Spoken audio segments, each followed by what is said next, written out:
Doc Ellis stood on the mound 6'3", armed with a mean jelly bean fastball. Throughout the course of his career, he suited up for 5 different ball clubs and concluded his 12 years in the big leagues with a 3.46 ERA and 1 no-hitter. However, years after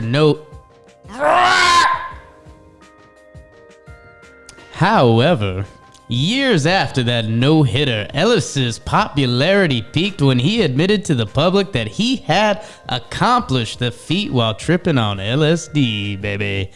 On this episode, we will dive into the events in that day in 1970, as well as the game 4 years later, where he attempted to hit every player on the Cincinnati Reds. I am Jake Storielli, and welcome to Laughs from the Past.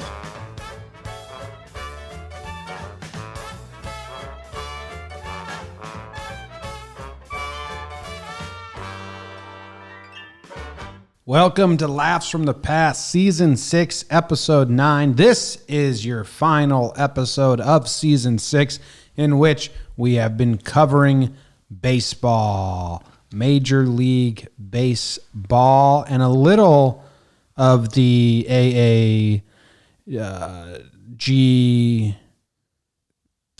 BPL, All-American Girls Professional Baseball League.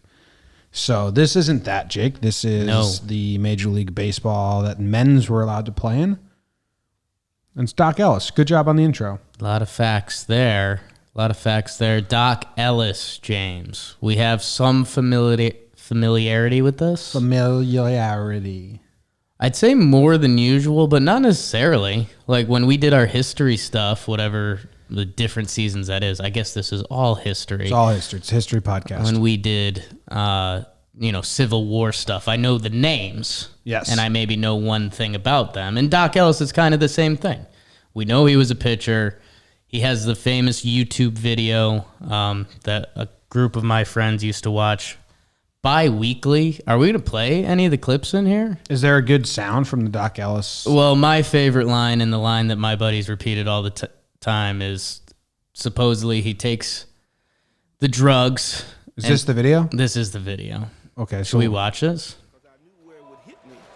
I'd be in my little area that I know where to go. So that's how I got to my friend's girlfriend's house. She said, "What's wrong with you?" I said, "I'm high as a Georgia pine." It's a good line, too.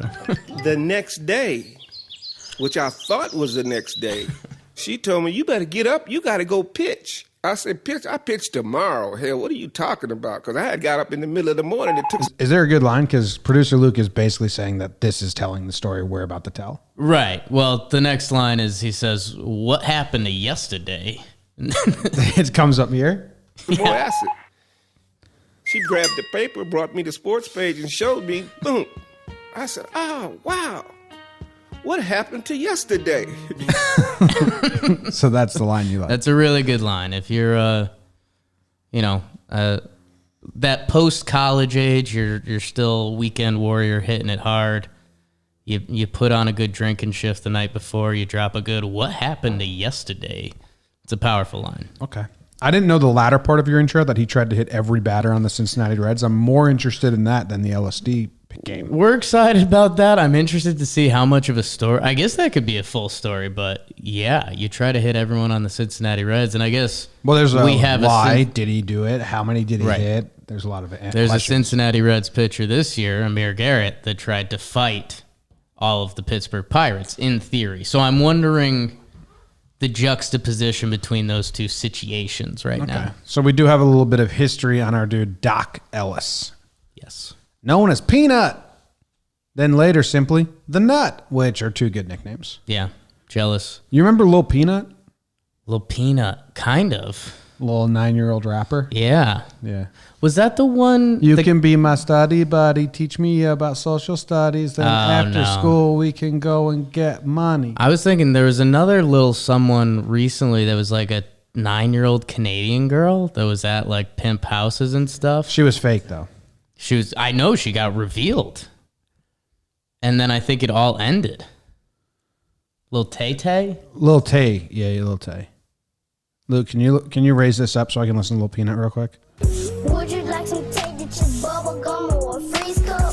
I like the smell and the way you hopscotch. You can be my top notch when we be at the soccer. And you so small. It's good, right? That's not bad. The hopscotch line was actually pretty good. Yeah. What's Little Peanut doing nowadays? Okay. Lil Peanut now. I mean, he got into the rap game. That was 2010, dude. Yeah, So we're 10 years later. So maybe he's 19. Okay, his name is Benjamin Flores Jr. 17 now. 4'11". That can't be right. I guess it could be. He's a child actor and rapper. He's been on Nickelodeon. Okay. The Haunted Hathaways.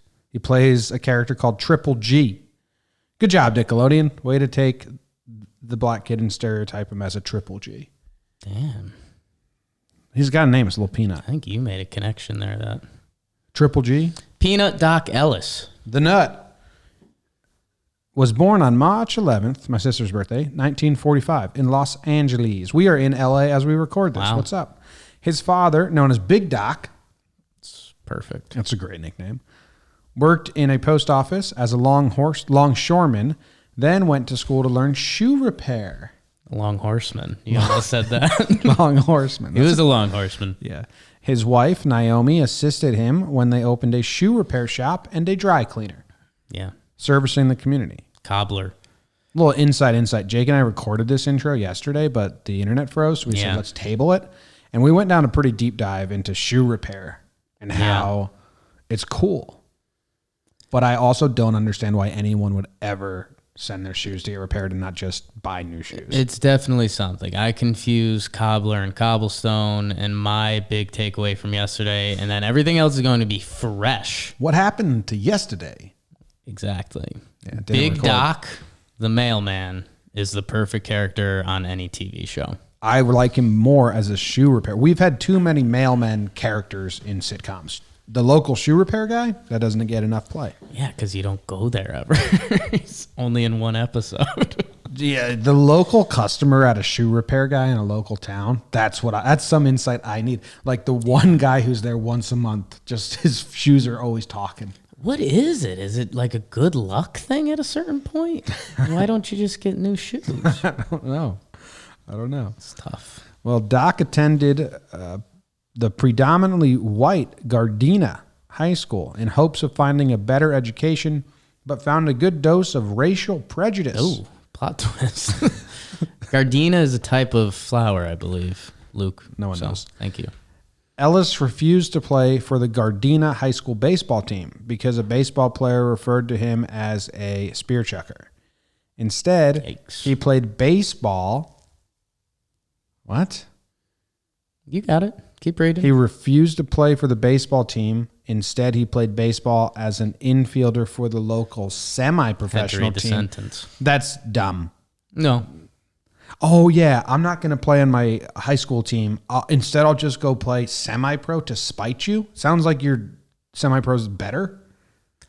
I don't know, man. You were pretty close on your like high school hockey teams and stuff. Like if they hated you and you had to go play hockey somewhere else, I think you'd feel I think a lot vengeance and stuff about that. Even if they weren't racist towards him, I still think he should have probably played in the semi-pro league instead of the local high school league. Well, they were called the Pittsburgh Pirates Rookies. Sure. Yeah. Along with, so we also played with future major leaguers, Willie Crawford, Bill Rowe, Tom Harrison, Bobby Tolan, Roy White, that's my dad's favorite baseball player, Ron Woods, Reggie Smith, Don Wilson, Bob Watson, and Dave Nelson. Sounds like the semi-pro team was a pretty good place to be. Good talent. At age 14, Semi-pro. he began drinking alcohol and using drugs. When did you start? Which part? I had a beer around 14. I didn't start drinking till 17, 18. Junior year of high school? Something like that, yeah. Nice. Not even really. Like end of senior year of high school. Not even then. I still don't, Mom. When Ellis caught drinking, A lot of drugs. When Ellis was caught drinking and smoking marijuana in the high school bathroom during his senior year, The school agreed to not expel him if he agreed to play for the school's baseball That's team. awesome. So he appeared in 4 games and was named All-League. By the way, I'm gonna call first conspiracy theory. Doc did that intentionally, or it was set up. Like in my movie of Doc Ellis, when it comes out, the baseball coach is a teacher in the high school or something like this, and he goes, "Doc, I know you want to play for the high school. So if they catch you drinking and smoking in the bathroom, we'll make it your punishment and we'll get you on the team." Yeah, he didn't want to play for them at all. Or the coach actually planted. Yeah, that's how I have Yeah, it. that's- The coach that's definitely definitely how the planted the movie weed on happens. him Yeah. so he can get him. He was 4 games out of the playoffs. They needed to run the table and Yeah. win out. So he slipped. He paid the janitor at school to slip something in Doc's pocket. yeah. Cornered Doc in the bathroom. Oh, you're smoking again. You have to play for the team. It's the reverse Coach Carter. He plays 4 games. He's named All-League just from the 4 games. Yeah. Give me the stats. Need Played in him. 4 games and was named Ollie. I mean, he's a pitcher, so maybe he pitched 4 games, which if you're playing like a 15-game schedule or something, maybe that makes a little more sense, I guess. Great move by the coach. Yeah. He also excelled at basketball, as he was the only black person on the team. Didn't need to say that next player. Yeah. He was probably really good at basketball. Playing mostly in the infield, he became a pitcher when one day he threw the ball from the outfield fence all the way over the backstop. I'm guessing that was in practice. Yeah, I think we've got the time. This story is not necessarily in chronological order, and we're normally a chron pod. We are. Like, I think this went backward.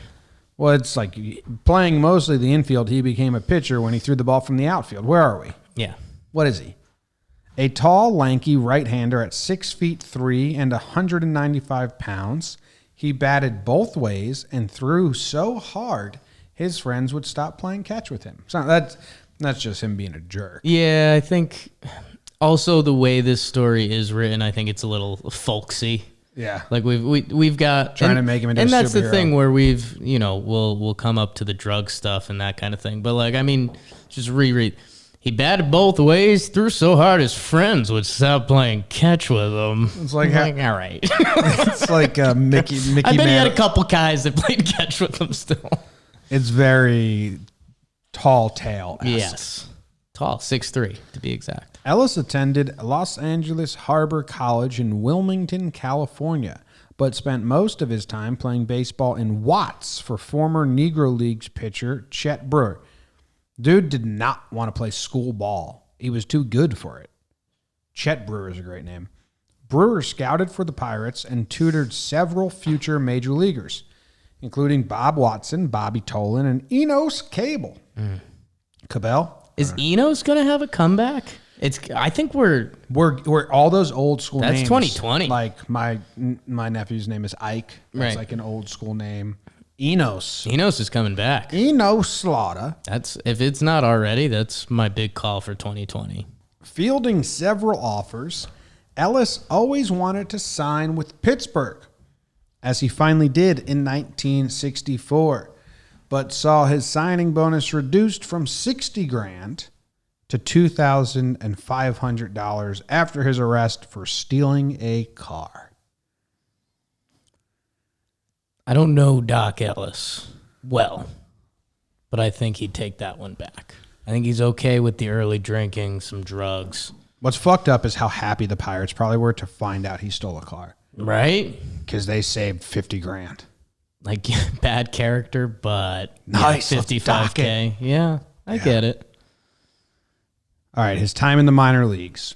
When Ellis started at the Pirates Class A in Batavia, we think. New York, he felt extreme pressure to become steadily involved, to succeed, and become steadily involved in alcohol and drugs. So who do you think was putting the pressure on him to succeed?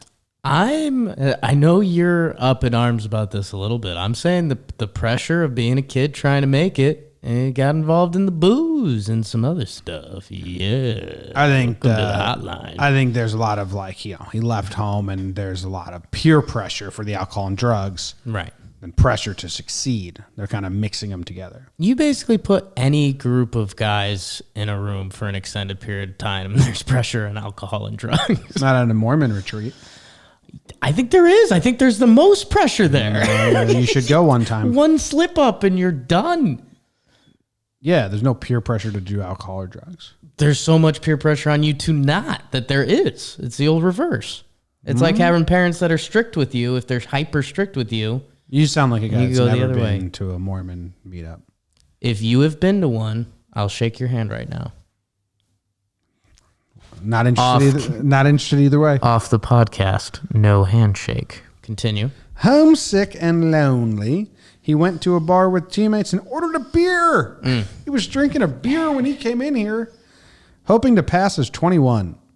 When the waitress informed him that the drinking age in New York was 19, he said, "Okay, take the beer back and bring me some vodka stingers."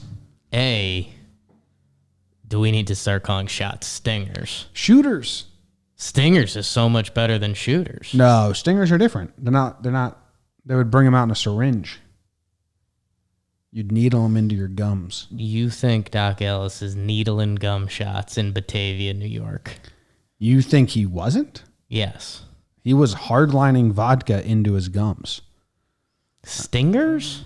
I'm calling shots stingers from now on. That's what they are. But they're actually shooters. They're those really tall, skinny glasses. Okay. Made that up too. Damn. Come on. Come on. Let's Google image vodka stinger. Third time through. Well, shooters, I think, is a cool name. Oh, wow. They're like they're not. So they're a martini. Well, that's what I was saying. Either way, I want shots to be called stingers. Yeah, well, it looks like they're taking a stinger is a martini. It's taken. That's going to stop me. Yeah, they're ranked 3 stars out of 5 on absolutedrinks.com. So don't get yourself a vodka stinger. Spend a lot of time on that site. Well, I love how the booze websites make you enter in your birthday. They just stopped That's me. the dumbest thing. They just lost me. You're of age. You're not the problem. They still lost me. That's what I'm saying. I know. It just had the reverse Mormon effect. Yeah. Some under 21-year-old is Don't act so like- excited to lie about their age and go on the absolute vodka stinger rating website, and you got deterred by it. I'm out. Absolute Reverse vodka. Mormon marketing. So anyway, they're painting him up. This is very Hey, take false that here. beer back. Give me some vodka stingers. Okay. If he was that much of a drinker, he's probably okay with the beer too. I'll be honest. Keep the beer. Keep the beer. Ellis had an overall win-loss record of 41-31 during his first 4 minor league seasons. On the brink of making the Pirates in March of 1968, he felt emboldened. "I held out this spring. I never did get a bonus, and I thought I was entitled to more money." Well, you did get a bonus, but you stole a car. So it's a little bit, that's a half truth. You would have spent it all on vodka stingers anyway. Yeah. He finally accepted his contract and joined the Columbus Jets, the Pirates' AAA affiliate. He made his major league debut on June 18th at Pittsburgh in relief against the Dodgers and got his first win, pitching the 10th inning and allowing 1 hit. Ellis made and won his first start on July 31st in the second game of a Twi-night doubleheader at Cincinnati's Crosley Field and finished the year in the starting rotation. In 1969, Ellis continued as a starting pitcher. Although he lost 17 games, he completed over 200 innings with a 3.58 earned run average. I'm going to go look at that year because, although he lost 17 games is an old school way to start that sentence because it looks like he had a pretty good year. And I think that's what's funny. Even when they mentioned his minor leagues, they mentioned his win-loss record, which used to be the barometer In for the pitchers. minor Now they leagues? don't care. Yeah. Doesn't matter at all. I mean, 3.93 ERA and 218 innings pitched is pretty good. I think it's good. I think, the bigger thing is we're looking for the scope to compare it to other major league pitchers at the time, which I don't think we can do right now. Yeah. But I think he was solid. Couple bad starts here. If he was on a good team, his record would have been flipped. Mets blew him up on July 4th. Anti-American. Can't go last from the past baseball game logs. It's tough. Can do it. It's tough. The no. Okay, we're getting to it. What do you think this is about? We're through the appetizers and we're to the meat and the potatoes. On Wednesday, June 10th, 1970, Pittsburgh lost a day game in San Francisco and flew to San Diego for 4 games. Ellis obtained permission to drive home Thursday, an off day, and planned to return Friday to pitch the first game of a doubleheader. He said he took LSD on the way and timed it to kick in about the time he reached L.A. He stayed with friends and continued with vodka and more acid. Then lost track of the days. Right. Now we're getting into the YouTube video if you're familiar or you heard our snippet. But it's tough, man. I've enjoyed some parties in my day. I don't think I've ever lost track of the actual human days outside. Oh, I haven't. Right? Except when the New Britain hospital drugged me up. Right. Well, yeah, that kind of counts. That kind of counts. I didn't do it. No, you didn't. But, I mean, Doc Ellis's friends did it to him. Your friends at the New Britain Hospital did it to you. What do you mean they did it to him? Hey, they were partying. They gave him a little more vodka. They gave him a little more acid. New Britain Hospital, they gave you some drugs. Yeah, it was fucked up. And you lost 3 days. I lost 3 days of my life. It's tough. A friend's girlfriend woke him up at 2 p.m. saying, Doc, you have to pitch today in San Diego. That dramatic reading was not fully in there, but I'm glad you did it. That was good. I don't pitch until Friday, he replied. It is Friday, she said. Oh, wow. What happened to yesterday? What happened to yesterday? It is a good line. It's a good line. Well, you did a lot of acid. You were just kind of laying on the couch tripping. Yeah. That's what you did yesterday, Doc. Yesterday gone. Ellis caught a flight at 3 p.m. and arrived at the misty, drizzly, half-empty ballpark at 4:30 for the 6:05 game.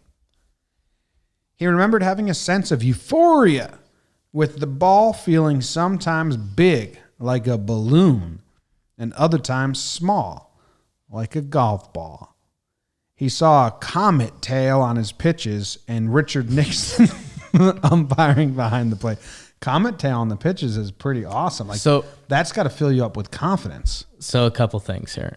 Well, let's finish this paragraph before we can fully dissect. Comet tail on pitches, Richard Nixon behind home plate. He could not see the hitters well enough except to tell whether they were on the right side or the left side of the plate. Catcher Jerry May had his fingers wrapped with reflective tape to help. Okay, so let's stop there. So the catcher was in on it? Like he knew that Doc was like couldn't see things? You know the pitcher-catcher relationship in baseball is a very sacred thing. A lot of sex. That's one of the places that you have to be full disclosure. Like Doc was like, hey, if you're going to tell people, I guess that's cool, but I have to tell you I'm on some LSD. We might have a situation going on. I don't even, that doesn't sound like Doc to me. It was more like this. I'm seeing things. What I just said I'm messed up. is what Doc Ellis depicted Yeah. in his way to the catcher. Like the catcher looked at him and was like, is everything good? And Doc was like, I've seen comet it's tails. a yes and no situation.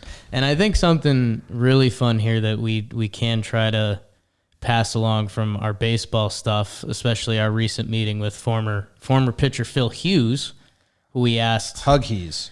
you know, there's days where you feel different stuff on the mound. You have a pitch, you don't have a pitch.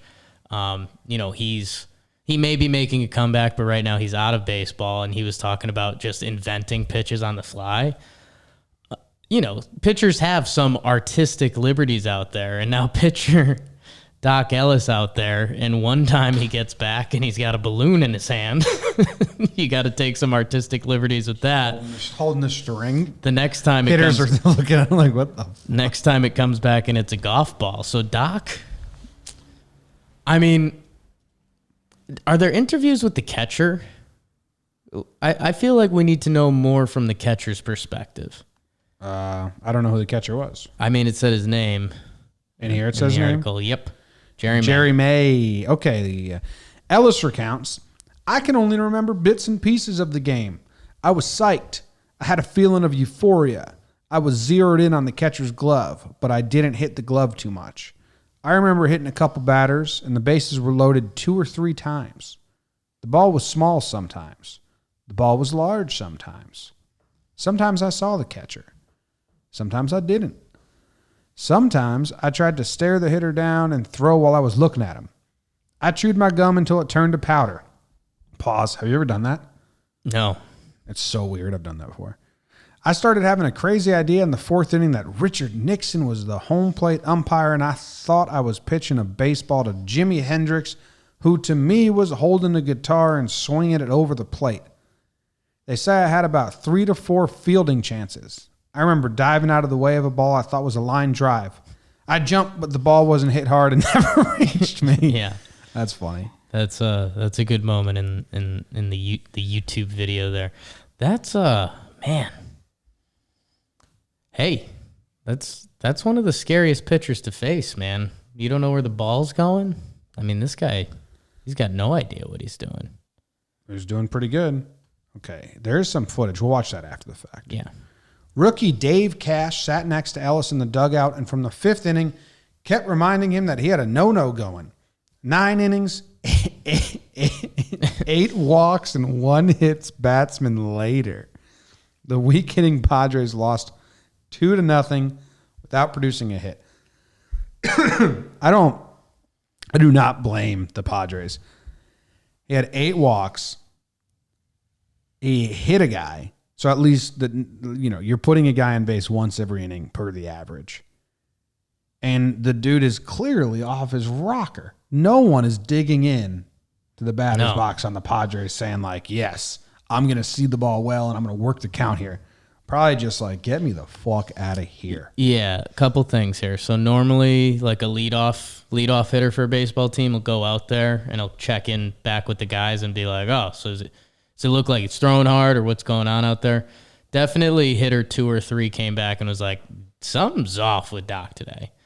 And then the other follow-up is this game from the stands must have been one of the worst watches of all time. Yeah, so many people left this game early because they were like, this sucks. This is miserable. And now it's one of the most famous games in baseball history.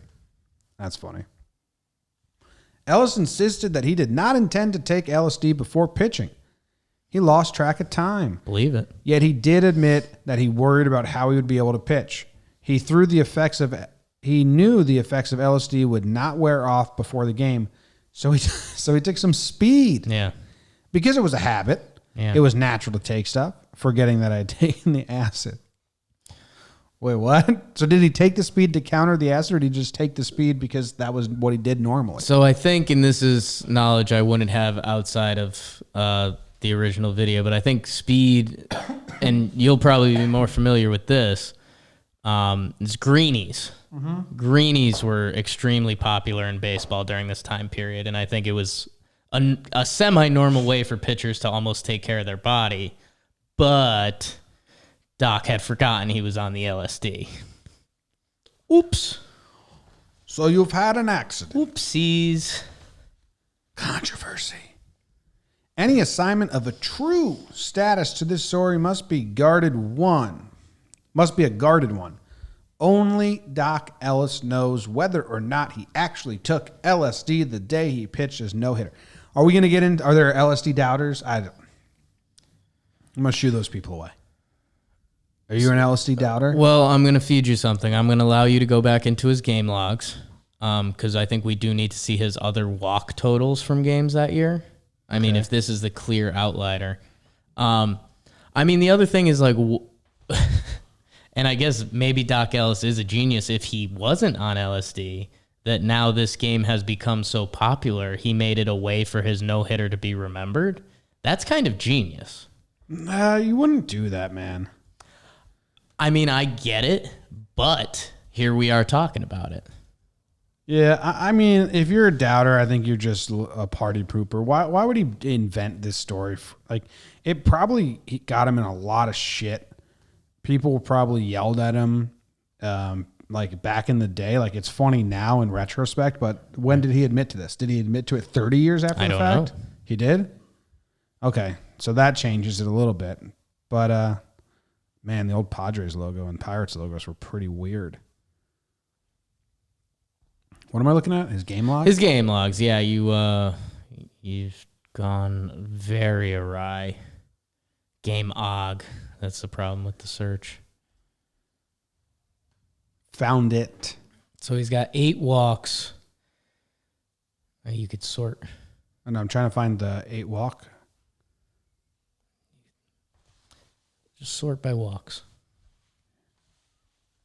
So June 12th is the no-hitter. Most walks he had that season. Yeah. 1-6-1-5. Yeah, I don't know. I think the LSD card is fine for me. He had 6 strikeouts. I want to go through the game log. Oh, oh no.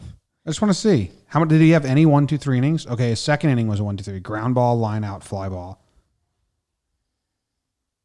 Then he had foul pop fly, walk, strikeout. Can't do the whole game. Just want to see how many. He's going against Dave Roberts. They were stealing off of him. Hey, he made an out here. That was good. They're stealing like crazy. And how did he end it? Oh, he struck out the last guy. That's cool. Yeah, for that last one. It was a 2-0 game. You're locked in. Crazy that they let him ride out the 2-0 game. No hitter. I know, but he was walking everyone.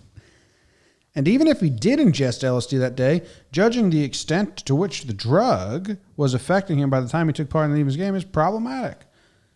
Baseball is a difficult game to play at the major league level, even for skilled professionals free from the effects of mind-altering substances. Yet Ellis managed to pitch a complete game that evening.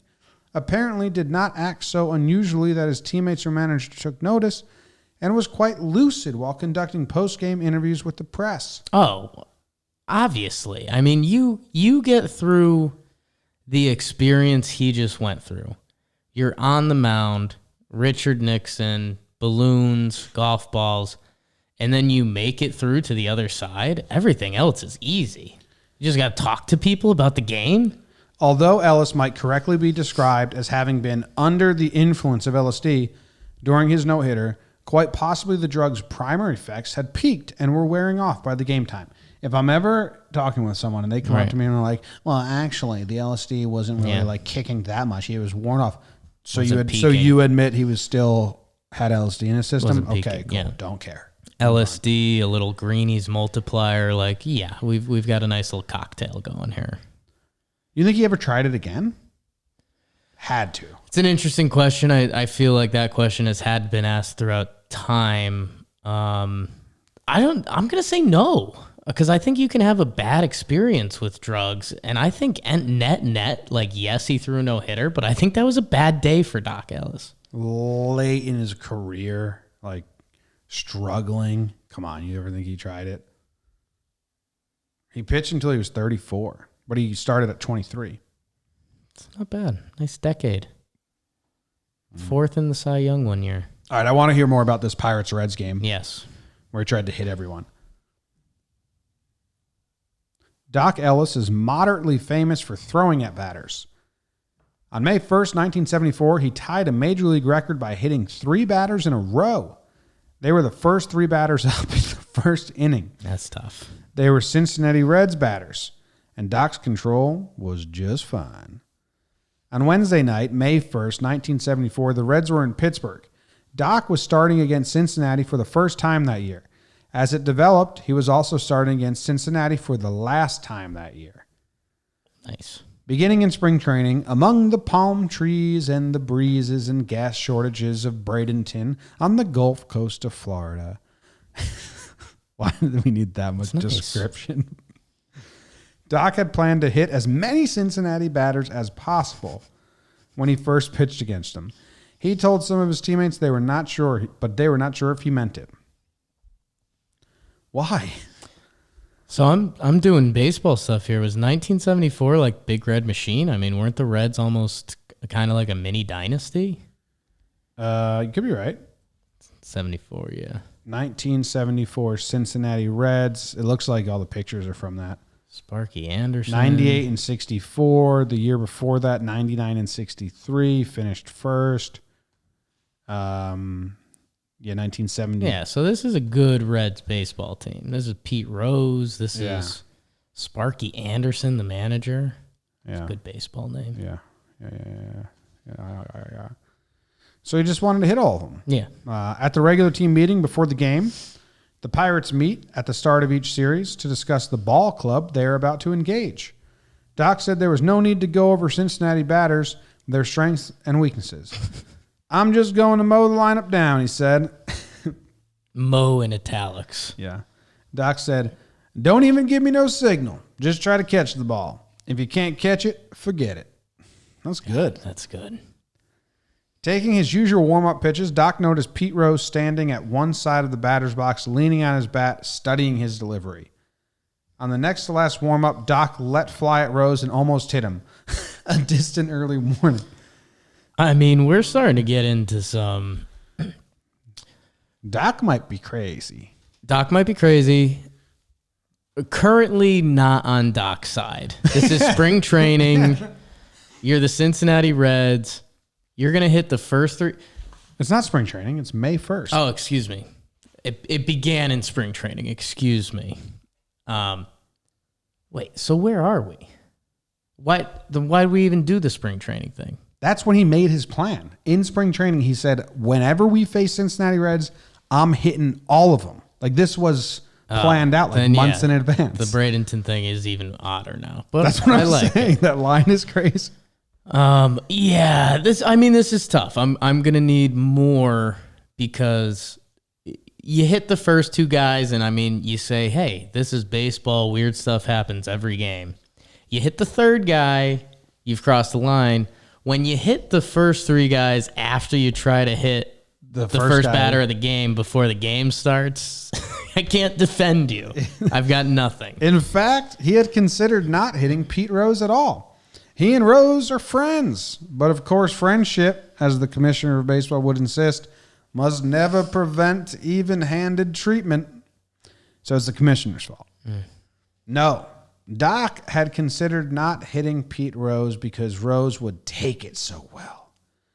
He predicted that Rose, once hit, would make no acknowledgement of pain, no grimace, no rubbing the afflicted shoulder, but would run at top speed for first base, indicating clearly to his teammates that there was nothing to fear. He's going to charge first base and make it look like nothing. So having weighed the whole matter, Doc decided to hit him anyway.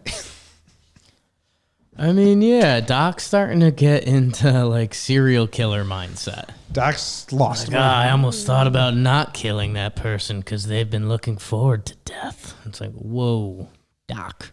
It was a pleasant evening in Pittsburgh. Yeah.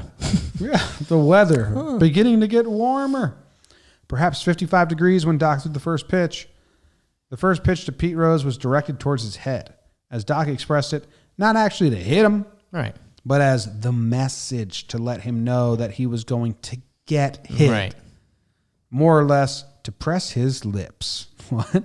I don't get that. What's that saying? I guess is press your lips something you do when you're nervous? I guess so. I don't know. Yeah. I knew if I could get close to the head that I could get them in the body because they're looking to protect their head. They'll give me the body. Head, body, head, body. The next pitch was behind him. The next one, I hit him in the side. If you're a Cincinnati Red, like, this guy's crazy. This guy's nuts. See? Get him off the mound. You're not going to like what you hear next. As Rose bent down Pete Rose's response was even more devastating than Doc had anticipated. He smiled. Then he picked the ball up where it had fallen beside him and gently, underhand, tossed it back to Doc.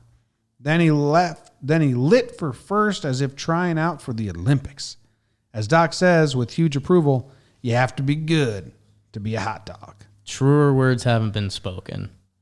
It's badass. Pete Rose is currently winning the story. You have to be good to be a hot dog. That's It's up there on the tattoo list. For me. Unless you're at the Oakland Coliseum, those hot dogs suck.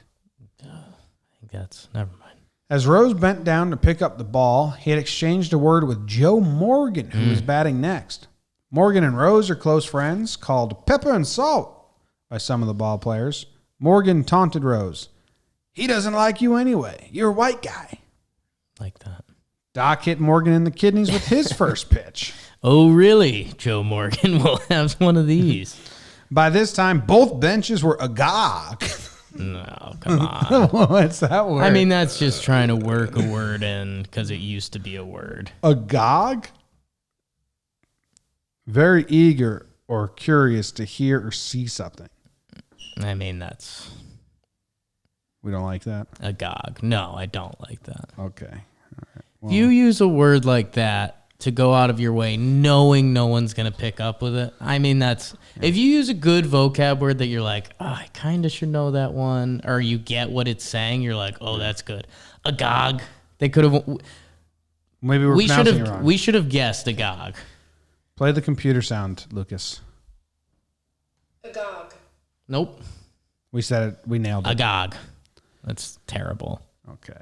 Oh, that wasn't even plugged in. Okay. Well, so they're all agog. It was May Day on May Day. Starting to hate the writer of this Yeah. article.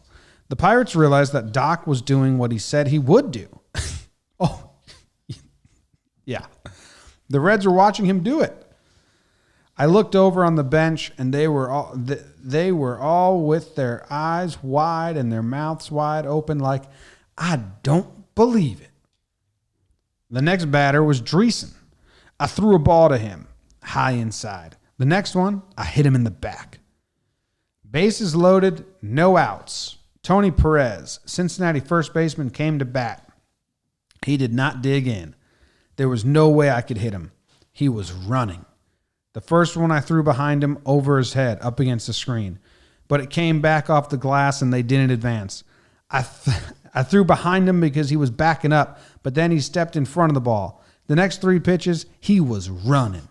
I walked him. A run came in.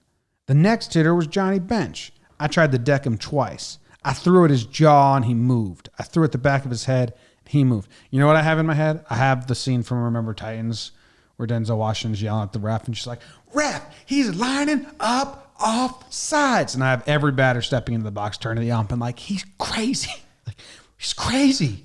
Get him off the mound. Yeah, I don't know. I mean, the players, again, this is old school baseball. It seems like the players are kind of making sport out of this at this point. I like the players' interactions with the catcher as they step in, like, what's going on? The catcher's just like, I don't know. I've almost got... Be careful. I don't want to say no fear out of the hitters because now we're talking about them trying to duck and dodge, but like I just feel like they all accepted this. Because like think about it genuinely. They're running away. We've had before the game starts, throws at a dude on deck. Yeah. We have 11 pitches thrown at this point, all intended to hit another human. And they're still coming up.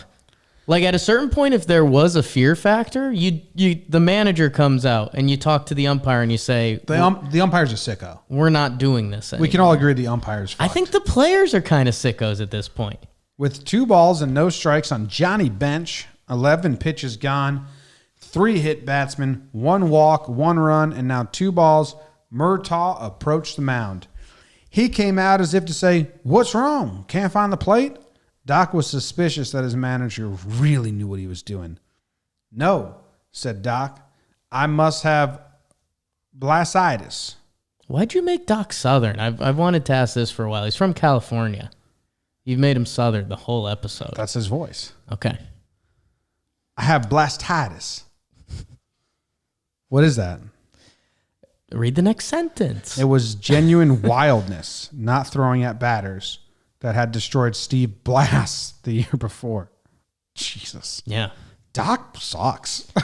I Doc. kind of anti Doc. We were hoping this Reds thing had more of a fun twist on it.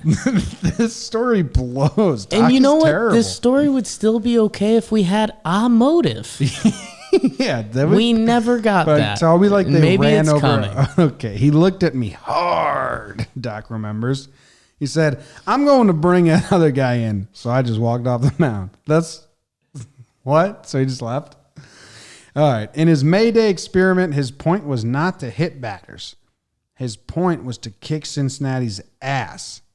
Pittsburgh was down in last place, lethargic and limp and lifeless. Excuse me, you already told us that Doc made this plan in spring training, so none of that matters. Cincinnati was fighting it out with Los Angeles, confident would prevail at the end. And for Pittsburgh, Cincinnati was the enemy. He made the plan in spring training. You did a whole paragraph about how beautiful it was in Bradenton. Yeah. So you can't turn around and now tell me it was because of the standings. No, he just thought it could be because of the standings in gasless Bradenton, which we found out. Yeah. Okay. This is tough. It feels like I did this with Mo Berg. I'm just not a Doc Ellis guy anymore. Guy was a fucking lunatic in not a cool way. There's a hint of crazy. There's a hint of crazy. It's a whole ton of crazy. God damn. This is some footage from his no-hitter day, but like half of it's black and white and half of it's in color. And then that's in slow-mo. Yeah. I don't know what we're watching. I don't know. I feel like that clip wasn't from the no-hitter. I feel like this one is because they're doing LSD waves around it. I have no idea. Tough to say. Yeah. No idea what's going on in any of these clips. Yeah, I feel like I'm on LSD. What's your final verdict? Here's the losers of the story for me.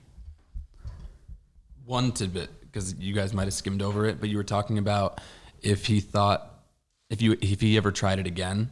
Yeah. He said at one point it was in there that he really regrets it because he has no memories of what's supposed to be his best moment in his baseball career, the no-hitter. That's what I was kind of saying. Some There's no-hitters a dark are not aspect to it. Some no-hitters are not impressive, and that is an unimpressive no-hitter. I strongly disagree with you on that. 8 walks, 1 hit batsman. It's a no-hitter. I'm not impressed by that. It's a no-hitter. They No-hitters won the aren't that game. rare. 0 runs. Yeah, 0 runs is impressive. The fact that he escaped all those jams is nuts. But, Doc kind of sucks. The hitting the Cincinnati Reds story is... That feels like... Again, and, I don't want to attack our producers, but you're right. Like, think about what was said there. Oh, he did this because they were down in the standings, but he planned it in spring training in a gas-barren town of Bradenton, Florida at the time in 1974. But like you said, it was the dynasty of the Reds at that time. What if the Reds had been kicking the Pirates' ass for years and he had this planned out in spring training and just like he thought, that's where they were at the end of the season? Yeah, but at the beginning, however the story was delivered to us, right. They said his first game that he pitched versus the Reds, he was going to do this no matter what. So then to say, oh, the Reds were in a chase with the Dodgers for first place, it's like you're making up nonsense now. You're telling us 2 different stories in the same article. I know you didn't write it, intern or producer Luke, but whoever did, it was a joker. I didn't like him. Where are you going now? I wanted to find he only ended up hitting 3 batters. If he could have hit more batters if he did it better. So like even if his goal wasn't to hit batters, Jim. He said that. His goal was to beat up the Pirates. Yeah. Or no, to beat up the Reds. Yeah. So he hit 3 batters. How'd the rest of that game go? All right, let's see. Lost 3-5. Tough. Tough. After giving up 2 in the first. Could have been the difference. Hit by pitch. 1 pitch. Hit by pitch. 1 pitch. Or no, only 1 scored. Yeah. So, yeah. They were leading after the first inning. 3 hit. The message worked. John Moreland replaces Doc Ellis after 4 batters. Double play ball to end the inning. Dude, wow. Honestly, the Pittsburgh dugout must have been going nuts. Yeah. When they got that double play. Doc tried to tank him. You're missing Doc's whole message. It's to not be intimidated by these guys. It was genius. They weren't. He won the first inning. You even said they weren't. They weren't at they all. Weren't. They embraced it. They were having a blast. They're like, okay, lunatic on the mound. Let's try to not get hit. And then cool. Giving They us the loved game. it. Pete Rose with a smile. Joe Morgan says he only hits you because you're white. Joe Morgan takes one. He's probably biting his tongue a little bit. What race was the third batter? That's a good question, Jim. Who was the third batter? Dan Dreesen. Sounds white. I'll be honest. Well, Let's see. you've always been a Moment jerk. of truth. Oh, wow. Wow. Dan Dreesen is not white. He's from Hilton Head, South Carolina. Kakalaki. You've been doing a Dan Dreesen accent this whole show. That was my long con. Damn. His helmet doesn't look like he fits his head in his baseball reference page. Looks like a pitcher that just grabbed a random helmet and then went to bat. What are you looking up right now? Just pictures of Dan Dreesen. Okay. It's funny. All right. Well, that ends this one. That ends this season. Thank you very much for hanging out with us. We did this live in LA. If you want to go to the YouTube and watch it. Anything else to say, Jake? I don't think so. We're okay with the LSD story, Red story. We also built up our expectations for the Red story. So I needed some vendetta. yeah. I needed some reason. I mean, I like what producer Luke said. Maybe there was, 5 years of the Cincinnati Big Red Machine vendetta built up. That kind of plays. Can we check his game log versus the Reds the year before? Nope. Okay. Because what game logs for Laughed in the Past? What if he like 10 earned the last game? Because then I'm totally on board.